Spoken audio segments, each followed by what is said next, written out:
बेटा है बहनों का भाई, जनता के हक की है लड़ता लड़ाई।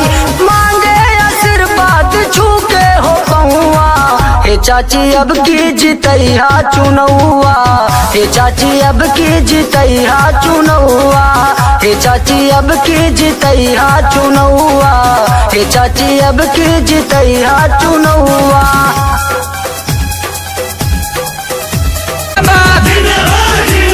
पप्पू यादव जिंदाबाद, पप्पू भैया जिंदाबाद।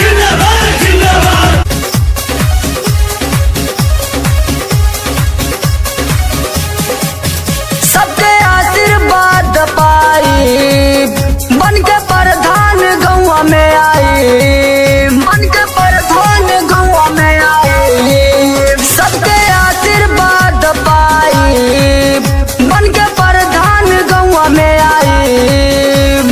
करबै विकास चमक जाई गौवा, हे चाची अब की जितैया चुनौआ, हे चाची अब की जितैया चुनौआ, हे चाची अब की जितैया चुनौआ।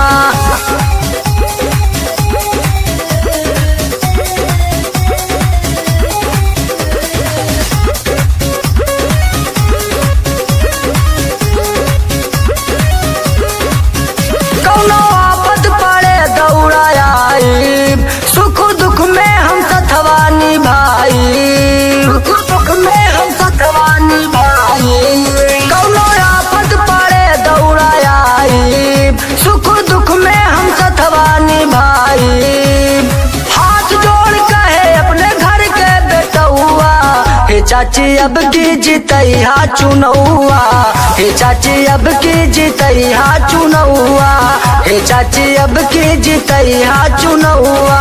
हर माँ का बेटा है बहनों का भाई, जनता के हक की है लड़ता लड़ाई, जनता के हक की है लड़ता लड़ाई। हर माँ का बेटा है बहनों का भाई, जनता के हक की है लड़ता लड़ाई।